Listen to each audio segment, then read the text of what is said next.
السلام علیکم ناظرین، میں ہوں محمد بلال اور آپ دیکھ رہے ہیں میرا فیس بک اور یوٹیوب چینل۔ امید کرتا ہوں آپ خیریت سے ہوں گے اور جہاں کہیں ہوں گے اپنی فیملی کے ساتھ خوش ہوں گے۔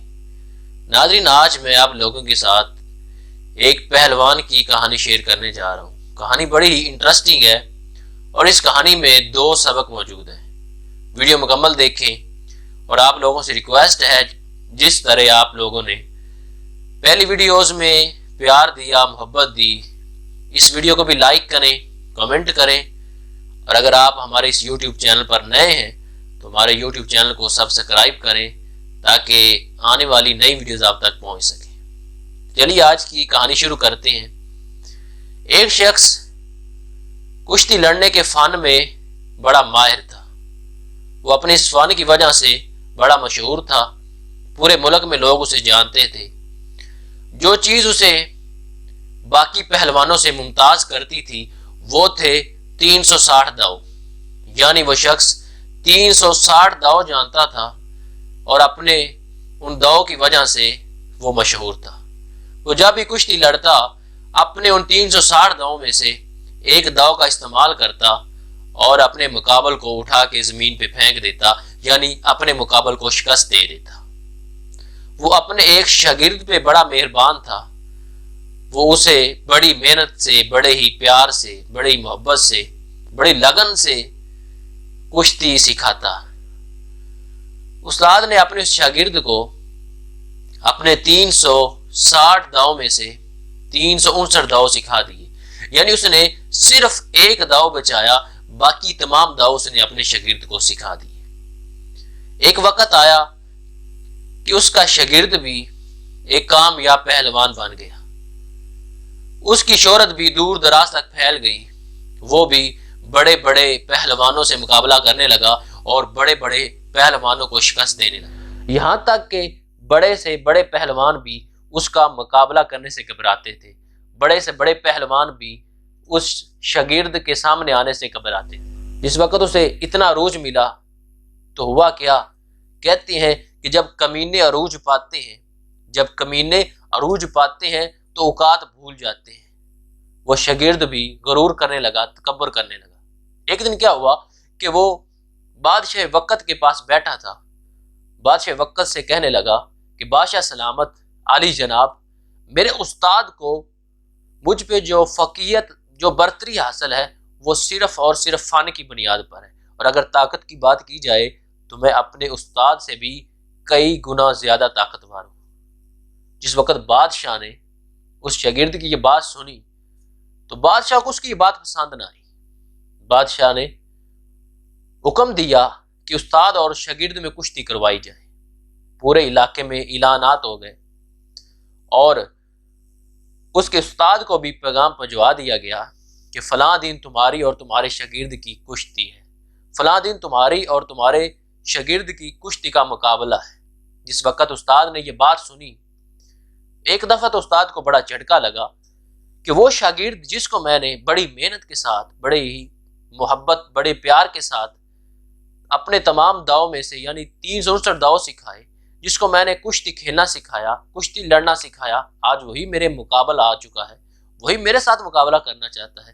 بار کیب جب وہ دن آ گیا جس دن استاد اور شاگرد کا آپس میں مقابلہ ہونا تھا، دور دراز سے لوگ کشتی دیکھنے کے لیے آئے، کیونکہ یہ ٹاکرا بہت بڑا تھا، استاد اور شاگرد کے درمیان ٹاکرا تھا۔ تمام وزیر مشیر اور حتیٰ کہ خود بادشاہ بھی کشتی دیکھنے کے لیے پہنچ چکا تھا۔ لوگوں کا ٹھاٹھے مارتا سمندر تھا اور لوگ اس انتظار میں تھے کہ کب استاد اور شاگرد کا آپس میں آمنا سامنا ہوتا ہے، کب استاد اور شاگرد پنجہ آزمائی کرتے ہیں۔ وہ وقت آن پہنچا کہ استاد اور شاگرد میدان میں اتر آئے۔ جس وقت استاد نے دیکھا اپنے شاگرد کو تو استاد سمجھ گیا کہ طاقت میں میرا شاگرد مجھ سے کئی گنا بہتر ہے، طاقت میں میرا شاگرد مجھ سے آگے ہے۔ جس وقت استاد اور شاگرد کی پنجہ آزمائی ہونے لگی تو استاد نے وہ داؤ جو بچا کے رکھا تھا اس کا استعمال کیا، کیونکہ شاگرد باقی جو داؤ تھے ان کے توڑ جانتا تھا، یعنی اسے پتا تھا کہ بازو اگر یہاں سے پکڑا جائے تو کیسے چھڑوایا جاتا ہے، اور اگر بازو یہاں سے پکڑا جائے تو کیسے چھڑوایا جاتا ہے۔ لیکن وہ داؤ جو استاد نے بچا کے رکھا تھا، اس کا توڑ اس کے شاگرد کے پاس موجود نہیں تھا۔ استاد نے اپنے اس داؤ کا استعمال کیا اور شاگرد کو یوں اپنے بازوؤں پہ اٹھایا اور زمین پہ پٹک دیا۔ لوگوں نے تالیاں بجا دی، لوگوں نے تالیاں بجانی شروع کر دی اور استاد زندہ باد کے نعرے لگ گئے۔ جس وقت شاگرد ہار گیا تو کہنے لگا کہ استاد جی، آپ نے اگر اس داؤ کا توڑ بھی مجھے بتایا ہوتا تو میں کبھی بھی آپ سے شکست نہ کھاتا، کبھی بھی میں آپ سے نہ ہارتا۔ استاد نے کہا کہ یہ ایک داؤ میں نے آج کے اس وقت کے لیے بچا کے رکھا تھا۔ ناظرین، اس کہانی سے ہمیں دو سبق ملتے ہیں۔ پہلا سبق ہمیں یہ ملتا ہے کہ انسان کو زندگی میں کبھی بھی غرور نہیں کرنا چاہیے، انسان کو زندگی میں تکبر نہیں کرنا چاہیے، کیونکہ غرور خدا کی ذات کو پسند نہیں ہے۔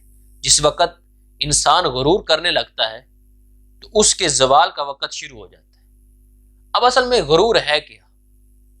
جس وقت ایک انسان ایک مقام پہ، ایک منزل پہ پہنچ جاتا ہے، ایک انسان بڑا بزنس مین بن جاتا ہے یا کسی اور شعبے میں انتہا درجے کے عروج کو پہنچ جاتا ہے، تو کچھ لوگ یہ سمجھنا شروع کر دیتے ہیں کہ آج میں جس مقام پہ موجود ہوں وہ سمجھتے ہیں کہ یہ میری خود کی محنت ہے، حالانکہ اس میں اللہ رب العزت کی کرم نوازی ہوتی ہے، پیرنٹس کی، والدین کی دعائیں ہوتی ہیں، دوست احباب کی محبت ہوتی ہے، دوست احباب کی سپورٹ ہوتی ہے کہ انسان اس مقام پہ پہنچتا ہے۔ لیکن کچھ لوگ یہ سمجھنا شروع کر دیتے ہیں کہ میں آج جس مقام پہ ہوں وہ میں اپنی وجہ سے ہوں، میں اپنی محنت کی وجہ سے، ان میں آ جاتی ہے اور وہ غرور کرنے لگ جاتے ہیں۔ اور جب انسان غرور کرنے لگتا ہے تو اس کے زوال کا وقت شروع ہو جاتا ہے۔ اس لیے انسان کو کبھی بھی لائف میں غرور نہیں کرنا چاہیے۔ دوسرا سبق جو ہمیں اس کہانی سے ملتا ہے وہ یہ ہے کہ جو شخص ہمیں ہماری لائف میں فائدہ پہنچائے، اگر ہم اپنی لائف میں اس کا فائدہ نہ کر سکیں تو کبھی بھی اس کو ہماری وجہ سے نقصان نہیں پہنچنا چاہیے۔ یعنی جس درخت کی چھاؤں میں ہم بیٹھے، کبھی بھی ہمیں اس کی جڑیں نہیں کاٹنی چاہیے۔ ہمیں اس وقت کو یاد کرنا چاہیے کہ ایک وقت سخت گرمی تھی اور ہمیں چھاؤں کی ضرورت تھی، تو ہم اس درخت کی چھاؤں میں بیٹھے تھے، تو ہمیں وہ بات یاد رکھنی چاہیے اور اس درخت کی جڑ نہیں کاٹنی چاہیے۔ اور جو شخص اپنے رہبر کی، اپنے مرشد کی، اپنے آئیڈیل کی جڑیں کاٹتا ہے اور اس کا حال پھر اس شاگرد کی طرح کا ہوتا ہے۔ ویڈیو دیکھنے کا بہت شکریہ۔ اللہ حافظ۔